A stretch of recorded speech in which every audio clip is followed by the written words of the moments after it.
right. Hello and welcome to the parsha class. Parsha Mishpatim 5784, a parsha chock full of, you guessed it, Mishpatim, laws after laws after laws, and then towards the end of the parsha it deals with more halachot of the Shabbat and the three pilgrimage festivals. But the very beginning of the parsha is mostly about tort law, and we'll discuss some of that in the class today, God willing. And of course, we've also discussed it in previous classes. It's worth looking at the page that we have on YouTube and the Mishpatim playlist. The other important thing to mention, of course, we are at a very auspicious time in our history, aside from everything else. It is Rosh Chodesh Adar tonight. Ruby's already in Rosh Chodesh mode, and Baruch Hashem, and Adar Rishon. A week from tonight is going to be the yard side of Moshe Rabbeinu, right? Or a week from a week from today, right? The 7th of Adar. And also, it is usually, because it is Mishpatim, it is usually the end of the period that we call Shovavim, a time that Jewish people focus on reviewing the laws of and focusing on the laws of interpersonal relationships and sensual laws and morality and tzniut and dignity and all of these things. This is a time of the year when we focus on that. Usually, this would be the end of that period. But because it is a Jewish leap year, it's Shovavim Tat. We still have 2 more weeks of the next 2 parshiot as well are going to be included in this time period to focus on this as well. So, like I said, very auspicious. We gave a quick summary of the parsha. I think it's a great time to go straight into the sources and see what we can see, learn what we can learn in the parsha this week. We're going to start with the second verse in the parsha. The first verse is Eila HaMishpatim. These are the laws, and then there's a list of laws, and the very, very first law. And this is why one of the reasons we're going to be asking the question. We'll have a couple of answers today, God willing. But let's start with the question. The question is, fellas, let's start with the verse, huh? So chapter 21, verse 2. I'm jumping the gun. Ki tikne eved ivrish. If you buy yourself a slave, Jewish slave, eved ivri, sheish shanim ya'avod, he will work for you for 6 years. Vashvit yetze l'chafshi chinam, and the 7th year he goes out free and clear. He's ready to go. Now, this is the question that many commentaries ask. And we're going to look at least 2 of the answers. The question is, and it's a good one. It's better than it sounds. What do I mean? The question is, why do we start, of all things, why do we start with these laws? We could have started with Shabbat. We could have started with the laws of kashrut. We could have, there's every single, this parsha, Mishpatim, touches on almost every single basic idea in Judaism. Almost every basic law is at least hinted to somehow in this parsha. This parsha is quoted in every Masechta in Shas. Every single tractate has to have a quote from this parsha somehow, because everything, literally everything, somehow ties in to this parsha. So why, of all things, are we going to start with the laws of Hebrew slaves? The question is even better than that, believe it or not. Because you could say, as we often, maybe sarcastically do, it had to start with something. Why not this? You would have asked the question if we would have started with Shabbat. You would have asked the question if we would have started with Kashrut. Why start with anything? So the question is actually even better. Because if you think about it, the laws of Eved Ivri, of a Hebrew slave, don't actually start here. How does a person become an Eved Ivri? So you learn later on in the parsha that a person becomes a slave if they owe money, usually by stealing. They've created a debt in their account. They can no longer afford to pay what they stole. So the next thing they have to do is they have to sell themselves as a slave in order to pay off the debt, to pay off their creditors that they've stolen from whom they've stolen, to say it correctly. Those laws are also in the parsha. And yet the parsha doesn't start with that. The parsha starts with pretty much the end of the story where somebody bought the slave. Start with the slave, right? Start with, you're going to tell me, John kicked the ball. You got to tell me there's a ball first. There's a John, right? There's all of that needs to be sort of the introductory. You don't skip around and say John kicked the ball. You're not, but this isn't, Ernest Hemingway. You can't just jump into the middle of the story like that. You have to tell me a little bit more about what's going on. And so this question bothers a lot of the commentaries. And like I said, Baruch Hashem, we have two of the commentaries with us today, at least in print. We're going to look at the Oznaim LaTorah of Zalman Soroskin, and then we're going to look at a completely different perspective, but also a very brilliant idea from Rav Yaakov Kamenetsky and Emet Liakov. Now, happens to be, this is maybe pure coincidence in a sense. So I had a ton of things I could have spoken about in this parsha, but happens to be that today, God willing, we'll be quoting the Emet Liakov twice. So look forward to that. Meanwhile, let's look at the Oznaim LaTorah. Let's look at what Rav Zalman Soroskin has to say about this. So he starts off by saying, "Kitikna eved ivri haTorah mitchila et ma'arechet mishpatim v'mitzvot eved ivri." The Torah starts off all of this list of laws with eved ivri, and it's strange. He adds another reason why it might be strange. Was hiru otano lehitchidam b'chesed b'rachamim al eved ha'ach. You have to remember to have some sort of mercy and kindness to this brother slave. He's your brother. He's an Eved Ivri. He's a Jew, just like you. And you have responsibilities towards him as you have responsibilities to everybody. Shelo la'aviru b'farach. But wait a minute. Didn't they just become free?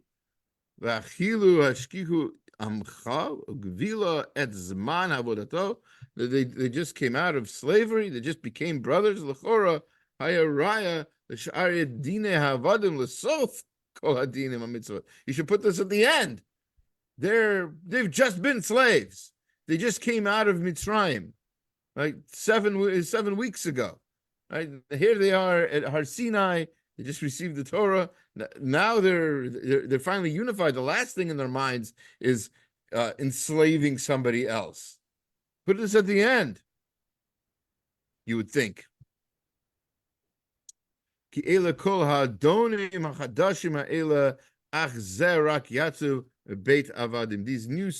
new owners, they just came out of slavery themselves. A gadol v'norog, great and scary slavery. V'al uram b'saram hirdishu heitev et hatam shalchayav avdut v'shibud.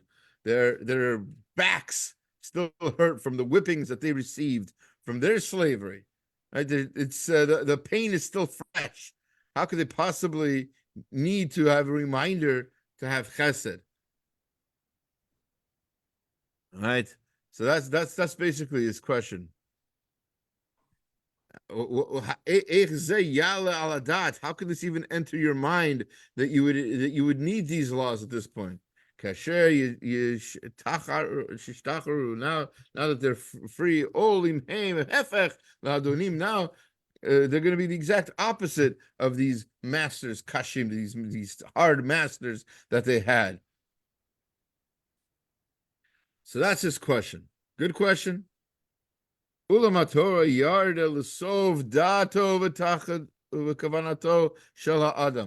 Torah is not written by Ernest Hemingway. Chas v'shalom. The Torah is written by HaKadosh Baruch Hu. the one who knows us inside and out, knows deep, deep, deep into our psychology. The Torah is the deepest of all psychology textbooks. It knows everything that we're thinking and why we're thinking it, and etc. So it knows exactly why we intend everything. It even knows that all of our machshavot, even our yetzer hara, is always on us. Va'eved shel hayom, and the eved of today, the servant of today, shekabel mara al hashibud, who becomes bitter from the servitude, v'davar gavo al shavin, is going to speak about, when it becomes free, it's going to speak about equality, the al achot ha'amim, and on the brotherhood of nations, al tzedek v'yasha, and on the justice and straightforwardness, chule v'chule, and onward and onward. That's what the new free slave is going to talk about. Misugal davka lahefech is going to exactly do the opposite. Afilu lemacharet shecharuru le'adon aretz umedaka b'baz v'nivkar kol hadi'alim. He's going to go against his own ideals. Shenelachem vuram etmo. It's all going to be forgotten tomorrow. But whatever we thought about what we're going to do and change the world and free the world, all of that is going to be switched around. And in Mishlei, he quotes Shlomo HaMelech said that there's three things that the world is scared of. Tachat sholos ragza haaretz. One of them is tachat eved ki yimloch, on a slave who becomes a king. Now, once somebody gets the power, once somebody was a slave and gets the upper hand and becomes a master now, he says, even divrei hayamim shel ha'amim hashonim milamed otanu, even the all of the world's history books prove the same thing.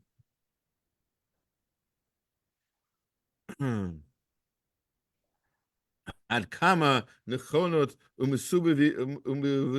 umevosasot hachashot ha'elu shechashasha Torah mimim anu roim ech tmichsim ha'avadim. So that which the masters, that which the former slaves, who speaks about civil rights and being kind and good, when they become the master, they become the cruelest of masters. Of course, his example is going to be, of course, Rav Zalman Sorotskin knew very well what happened in the Soviet Union, when the proletariat took over, right? The peasants took over, and we see what happened, how much power corrupted them and made them into the most evil of masters. How the Soviet Union with Stalin was even more cruel, more cruel than the unbelievably cruel czars of yesteryear that they fought against. So that's exactly why, of all things, of all of the parshot that we can start with, when we're learning about laws, we need to start with these laws, because we need to know, we have to check ourselves, that we don't become the cruel masters that we saw ourselves. Now that we're free, we have to make sure that the first thing we focus on is being kind to the people who are not. So that's Rav Zalman Sorotskin. That's the beautiful insight of the Laznaim in the Torah. And now, for a completely different perspective, not contradictory in any way, both of them are not mutually exclusive. Baruch Hashem is the Emet Liakov. That's how we say Elu ve'elu. These and those are all words of Hashem. So again, we're going to look at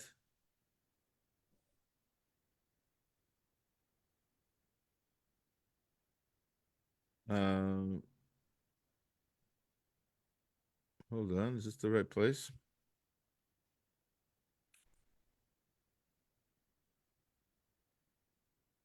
Come on. Oh, here we go. No? Yeah?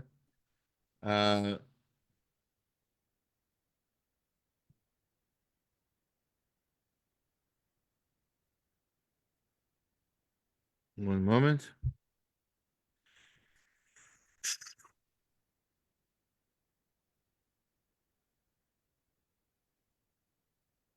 Where should I put it? I might have put it in the wrong place. Hold on. Just a moment. Let me find my... Where is my source sheet?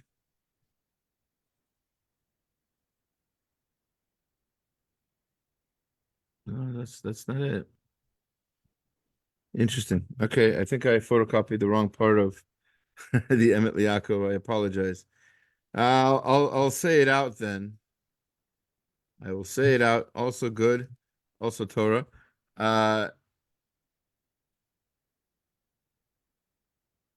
Okay, so he says,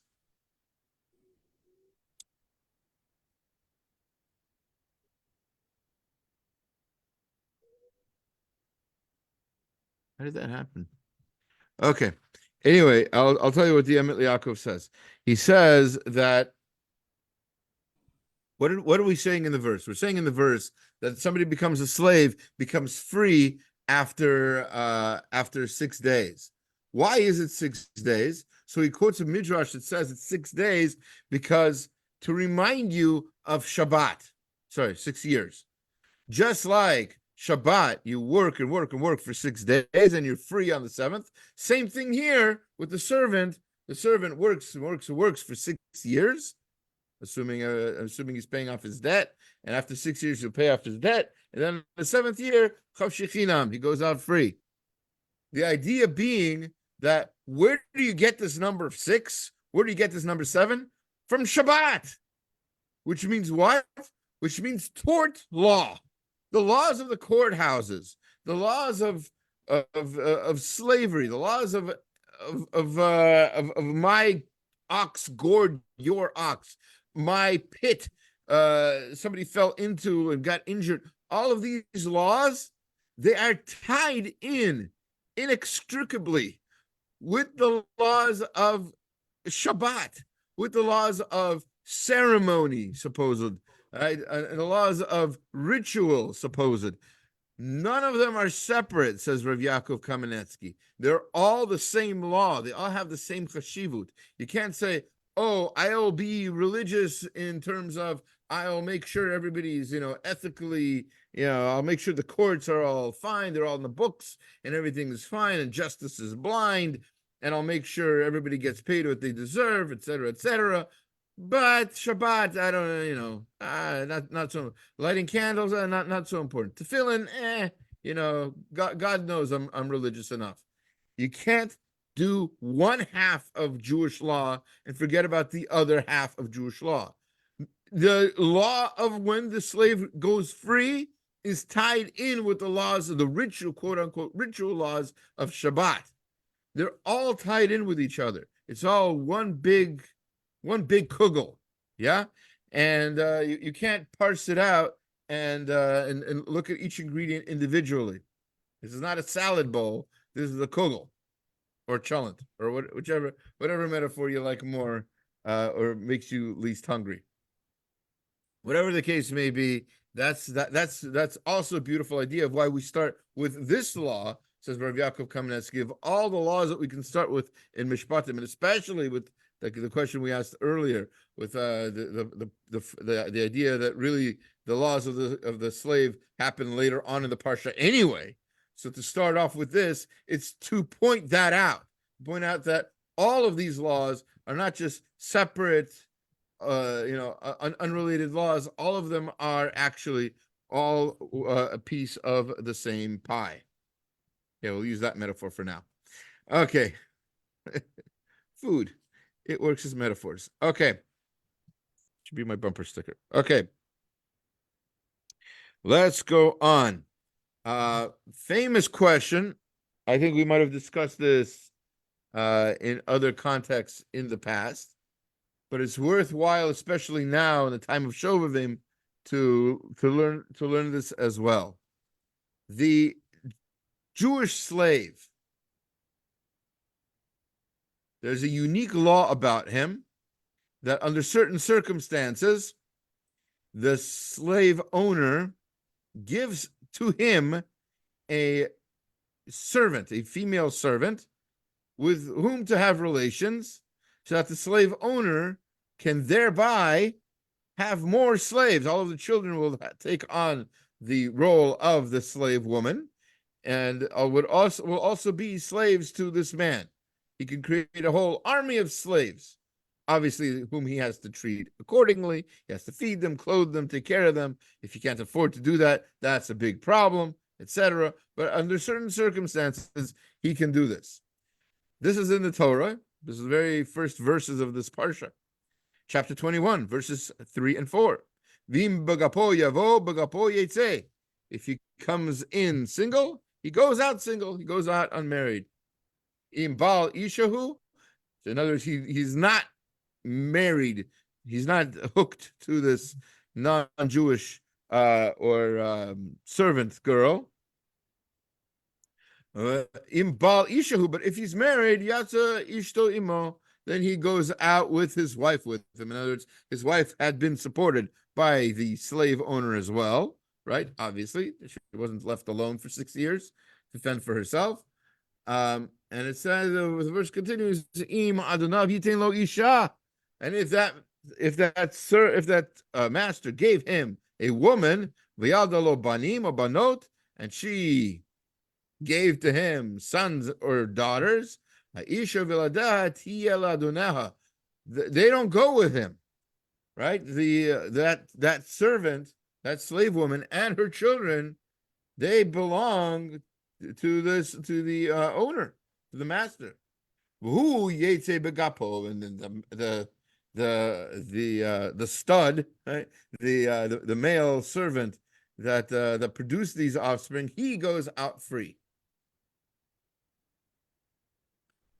So that's that was the law, and of course, I'm sure there were other limitations to it. I'm sure the Talmud speaks about it in great detail elsewhere. But that's all Parshat Mishpatim tells us.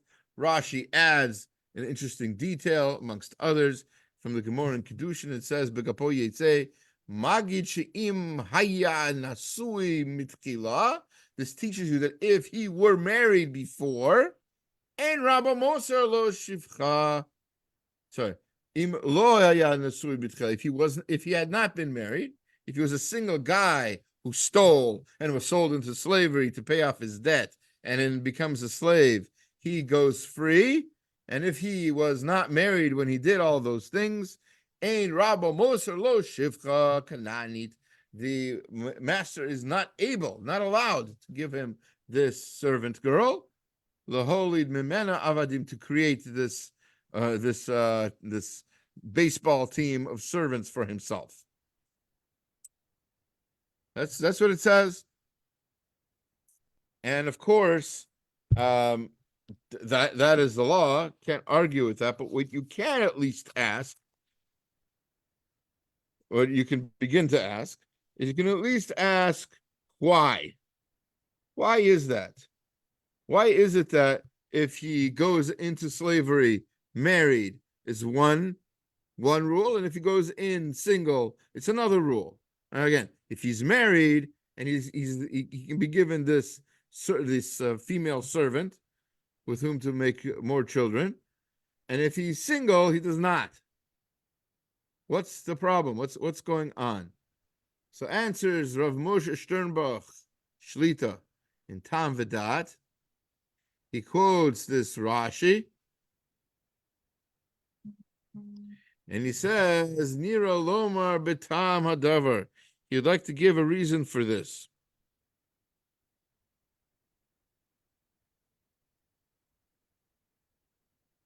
Yep. He'd like to give a reason for this. Ki mishikvar haya nasu Yisraelit.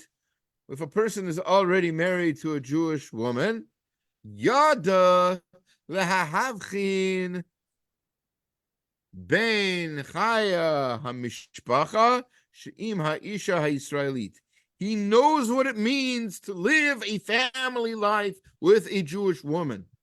Levein megurav im ha'shivcha kananit, and whether or not he's given this shiva kananit, v'mela lo yimtza ha'shivcha korat ruach lo haya kroch achareha.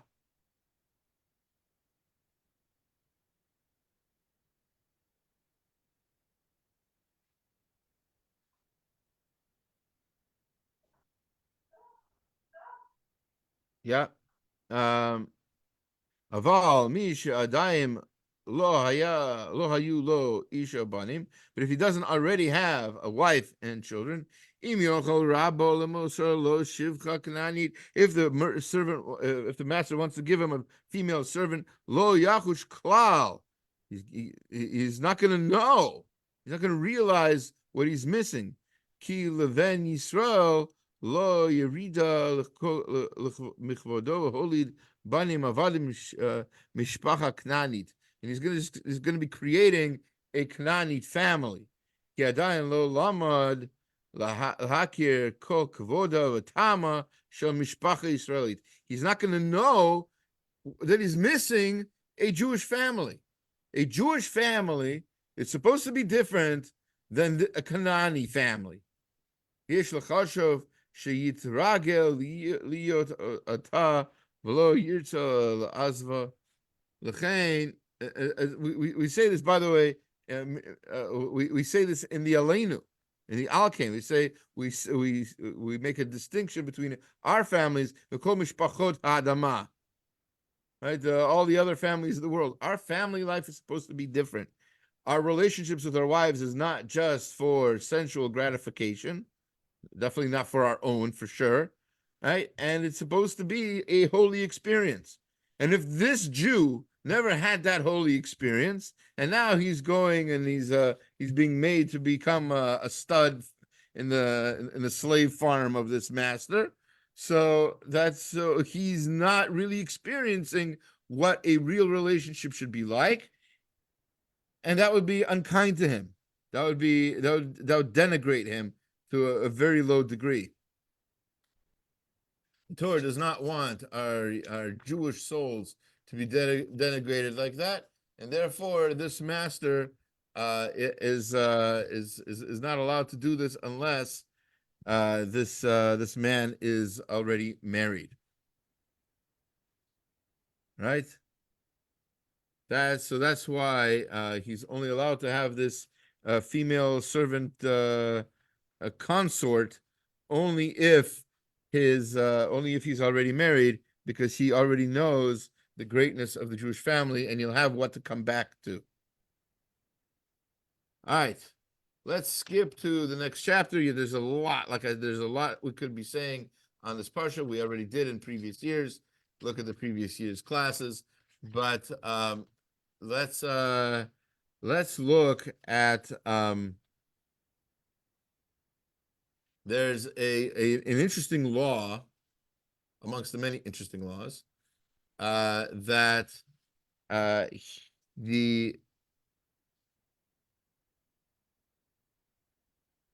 there's certain people that we're supposed to take extra special care with, right? Just like a sensitive habitat of sorts. There are people, orphans, strangers in the land, who don't have a support system, and they need a support system, and so we're supposed to be that for them. We're supposed to remind them that God is with them. And if we don't, so that's chapter 22, verse 22. Im ane tane oto, and if they cry out to me, ki im tzaok yitzak elai, they cry out, and because you've mistreated them, shamoa eshma tzakato, I will hear their voices, I will hear their cries. Says Rashi, if you harass them, I will hear their cries. Harei zeh mikra katzar. This verse is short. It's there's more that's being hinted to in this verse. Gazam lo perish ansho. It's basically saying, like, if you, it doesn't actually say you're going to be punished, right? But it kind of hints to it, right? It's saying, like, I will hear their cry, and I will hear it, and okay, so I hear lots of things. I go to the grocery store, I hear interesting music. Right? Is that what Hashem is saying? Obviously not. That doesn't make sense. So obviously, I will hear their cry means I'm going to do something about it. Right? Afkan im anatane otolashon gizum. This kind of language is elliptical. Kolomar sofach litol et shelach lama ki im itzaok yitzach ela, etc. So basically, he's saying that this is a rather unveiled threat to anybody who mistreats these groups of people.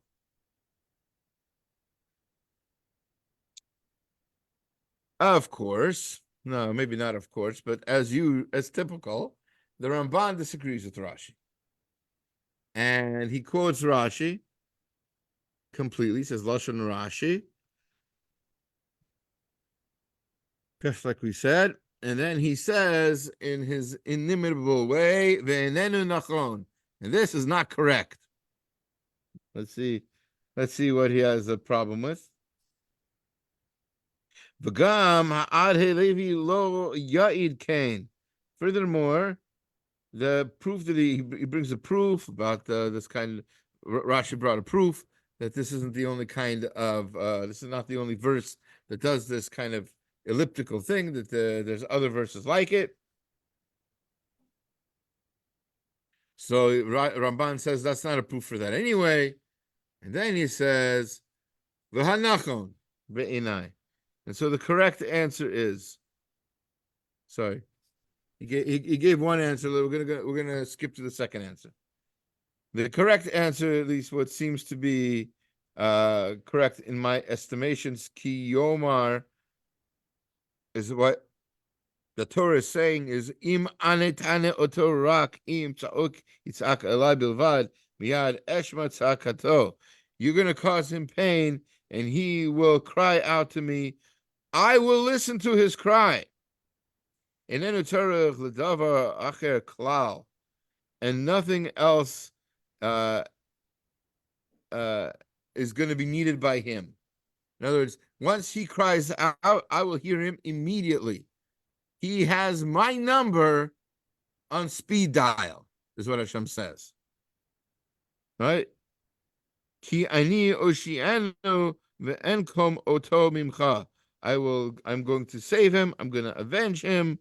V'atam ki ata lochetz oto mipnei she'ein lo Moshiach be'yadecha. The reason for that is not because oh boy, are you going to get it? The point is he or she, the person you're mistreating, they need to know that there is somebody watching over them. Because so far it seems like what you're doing is showing them that there's nobody watching over them. There's nobody who's going to protect them. I want them to know, says Hashem, if you mistreat them, I want them to know that they have a call. They have a number to call. There's 911 up in Shemayim, and they're going to get first priority. I'm going to hear them, and I'm going to take care of them, because they need to know that that's what I do. I don't just protect them. I protect you. I protect everyone. These are just examples of people who might think that whether they're estranged from the community, whether they're too tired on Shabbat to come, and they might think that people forgot about them, and people don't ask them, people are too busy with their own lives. They need to know that somebody cares, because somebody always cares, and they might have forgotten that because they might have been under the impression that you put them under, that their world is against them. No, the world is never against you. Hashem is always watching over you. Hashem is always protecting you. And whatever you might have thought briefly, because somebody's harassing you and it doesn't seem like they're getting their just desserts, they better know that that person's going to get their just desserts. Because everybody does. Because I'm always watching. Always watching.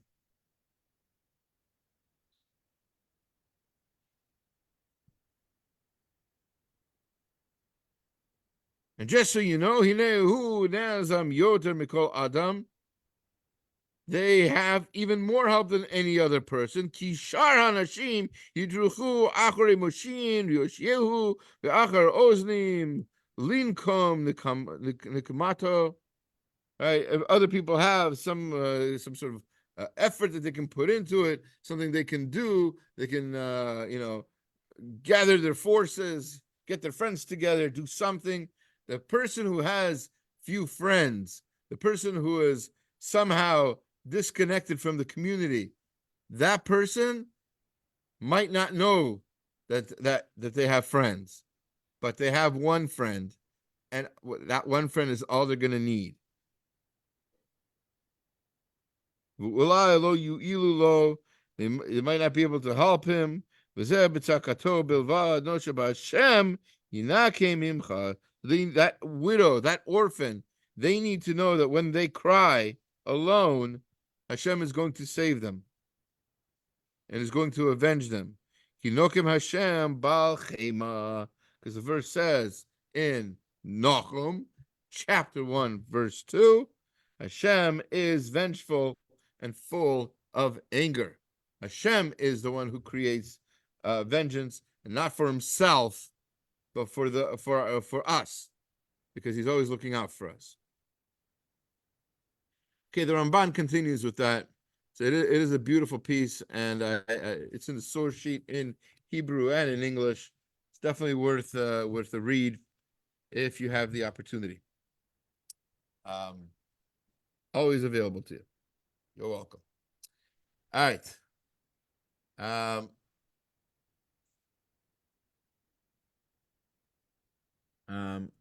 Furthermore, it says, to be more specific about how exactly he's going to punish this person who is harassing this orphan, this widow. I'm going to go forth with a sword. In other words, that person's going to be attacked with war. And the person's wives will be widows. And his children will become orphans. So just like the people you mistreated, the people you love and care about are going to become like those people. So the Meshech Chochmah asks on this, why this way? There's all kinds of ways to make orphans and widows. Why do you have to do that through war? What's with war? The Meshech Chochmah has a beautiful answer. Right? So you should know that there is something called a Beit Din, a court. And when the court kills somebody, so then there's going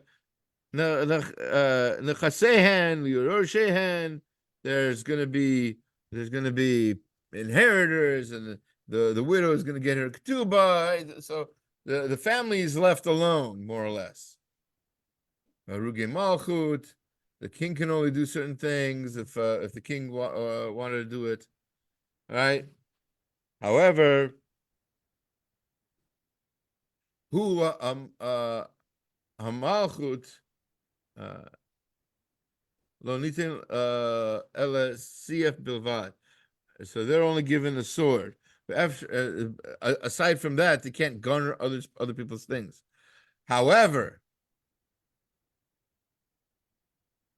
in this parsha, where you're being attacked by the sword, by war, there's not going to be a support system for your orphans and your widows. They're not going to get your belongings, because what does an army do? Right? What did the Northern Army do when they attacked the plantation and Gone with the Wind? They took everything. She had nothing left to live on, and she had to swear that she'd never go hungry again, right? Or whatever it was. That's what happens in war. The victims aren't treated nicely by the attacking army. They're not left with anything.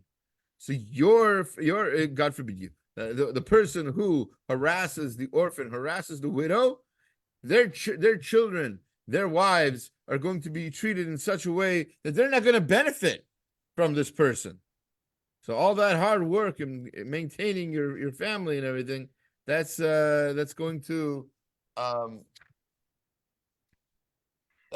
be undone by this person's behavior. So that's why, again, the Torah is warning you: behave, be kind, even to people who you think can't fight back.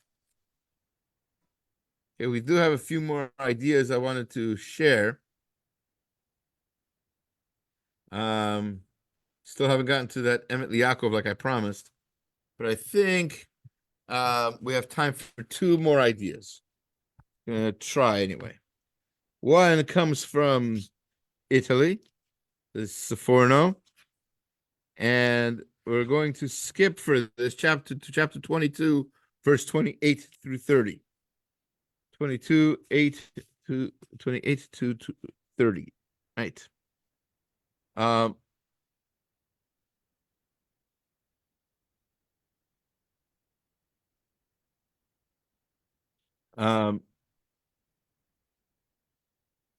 Right.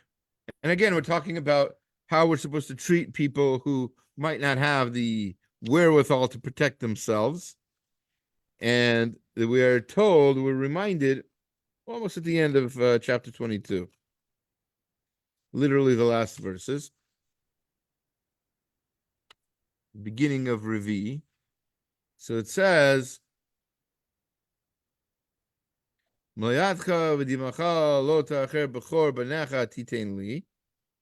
now we're getting into, right after that, we get into the some of the rules of Bechorot. We're supposed to give our firstborn to the Kohen.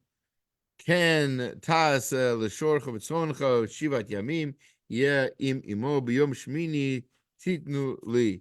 And then also the ox and the sheep, right? For 7 days we don't eat them. For 7 days they belong to their families, to their mother, and once they're nursed, after 7 days they become edible, they become useful, and then the firstborn, the Bechor, goes to Hashem. Anshe kodesh tiyu li, you should be a holy people to me. Besar besada treifa lo tochelu, you shouldn't eat animals that have been treifa. In other words, we usually use treif to just mean not kosher, but specifically here, a treif is an animal that's been ripped up, right? It's been attacked. Say a sheep that was attacked by a wolf, shouldn't eat that sheep at this point. What should you do instead? Lakelev tashlichun oto. You should give it to your dog. That's actually the reason for we're planning a Shabbat afternoon class or Shabbat pre-noon class, technically, on dogs in the Torah. That's the connection here. Is that the dog is mentioned as the recipient of the treifa that you find in the field. And we spoke in previous years some of the reasons for that. One is that the dog is given, I think the Kli Yakar says this, from the meat that he was supposed to protect, he or she, it was supposed to protect, right? The shepherd dog, the sheep dog was supposed to protect the sheep. And look, it did a bad job. So why are you giving the dog the food that it shouldn't have happened? And there's a point to that. But meanwhile, I'd like to look at a Sforno asks the question, what's the connection?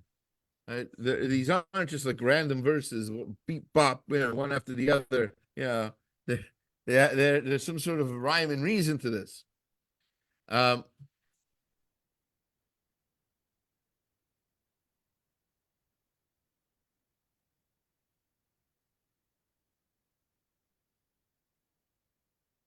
Right?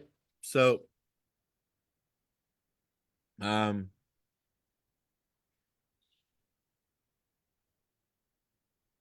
on the verse, Anshe Kodesh Tiyun Li, you should be a holy people to me, but often zeh tihu anshe kodesh.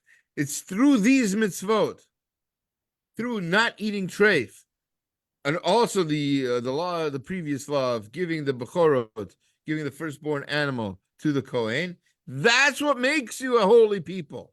You're not a holy people just because you said so, just because your parents told you were, or because you have a banner or a flag or something that says it. That's not what makes you holy. What makes you holy is how you behave. Ki tafrishi bechorot abanim umenu tehem la'avodati. When you give your firstborn to me to become a service, hine habechorot yimlu dat et ha'am.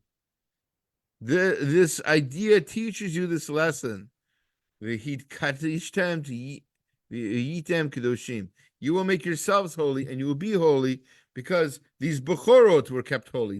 This gift, you protected it. You made sure it wasn't working, etc., etc., whatever else.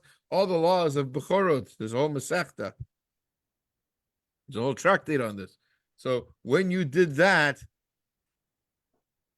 that's what should have taught you the lesson of how you yourself should be holy, and that's the reason. One of the reasons for this law, we're basically surrounding ourselves with reminders of how to remain a holy people. Okay, I think we have time for one last idea, God willing. This is a well-known pasuk, very well-known phrase. We read it on the Yom Tovim. So the holidays, Yom HaKatzir, the holiday of the harvest, B'kurei Ma'asecha Asher Tizara B'Sadeh. It should be the first fruit of the work of that which you grew in your field. The Chag HaAsif, and the holiday of gathering, B'Tzeit Hashana, at the end of the year, B'Aspecha Et Ma'asecha Min Hasadeh. When you gather and you finish gathering all the stuff from your field for the week. Simple question. Rabbi Yaakov Kamenetsky asks, simple question, something you might have been thinking about also. Certainly something that the non-affiliated Jews bring up on a regular basis. And that is, Hine B'Loshen HaTorah, Metzinu Kama Pamim, Shekrayim V'Sholosh Regalim, Al Shem, Mitzave Etvua B'Sadeh. The holidays, the holy holidays, when our souls are uplifted to Hashem, and we feel so holy and so elevated and so great and everything else, all of the holidays have to do with the field. It's kind of deflating. Why are we talking about the harvest? Bringing stuff in gathering, harvesting, planting. Talk about the holiday. This is Rosh Hashanah. This is Yom Kippur. This is Sukkot. Talk about the etrog. Talk about the spirituality. Talk about what a holy place a sukkah is. No. Tell me about the field instead. What's going on? Why is the Torah downplaying the holidays seemingly? V'hainu ki'ilu inyan hachag hu l'chagog she'achen hatu gdola o niktsara kehugan. But rather, think about this.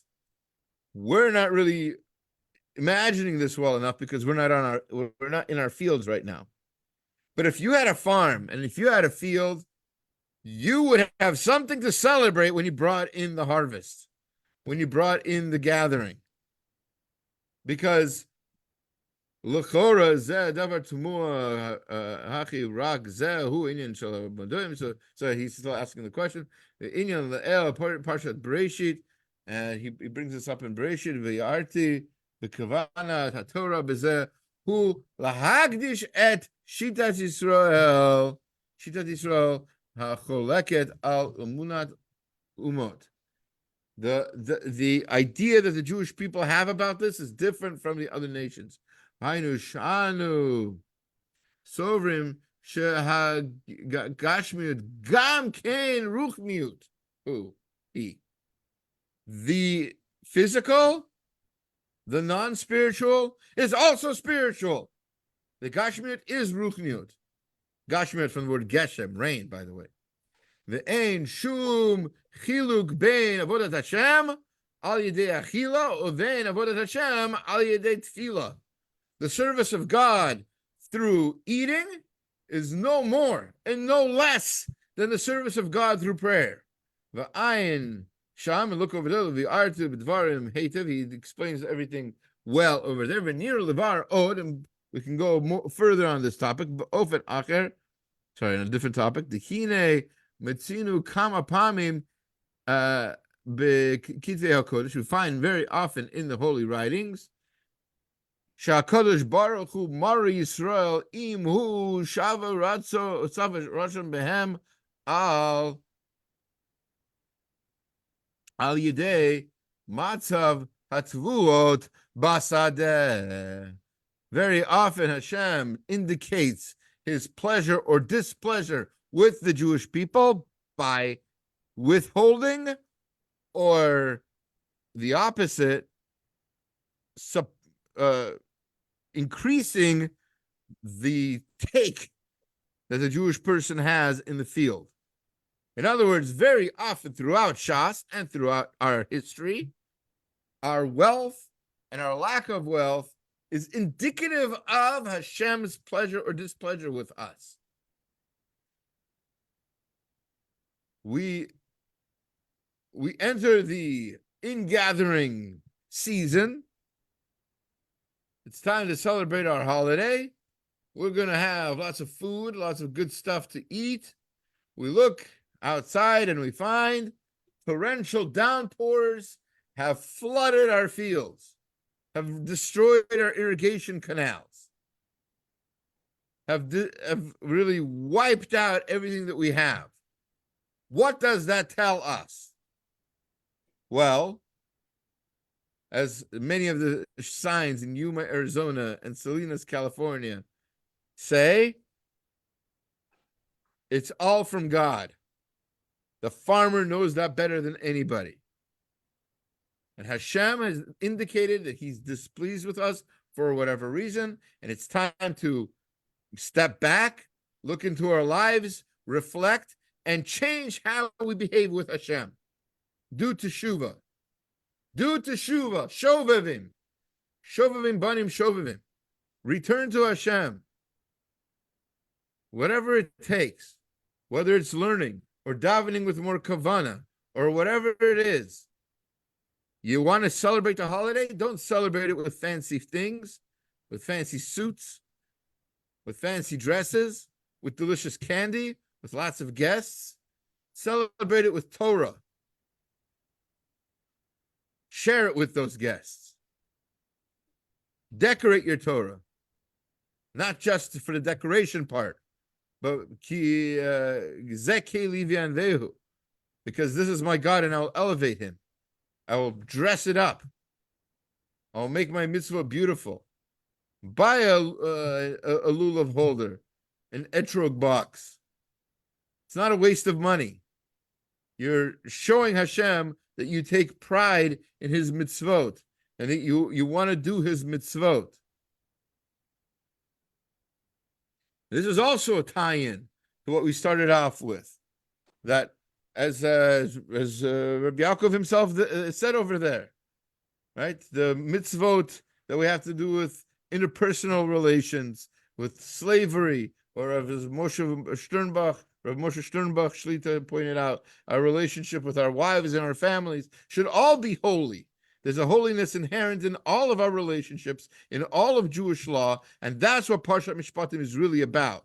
Infusing every single aspect of our lives, everything, the food we eat, the business we carry out, the money we take, the money we spend, all of it should be infused with a certain holiness, because that's what Hashem wants our lives to be. He wants our lives to be reflective of our relationship with him.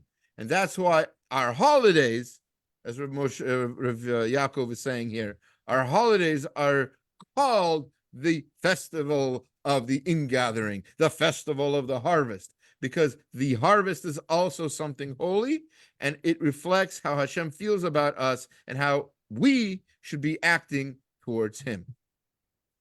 Thank you very much. You should all have a Shabbat Shalom. If you have any questions, I'm going to stop the live feed to Facebook. And if you're not with us live, leave a comment in the YouTube video, and I'll try to respond to that. Have a Shabbat Shalom.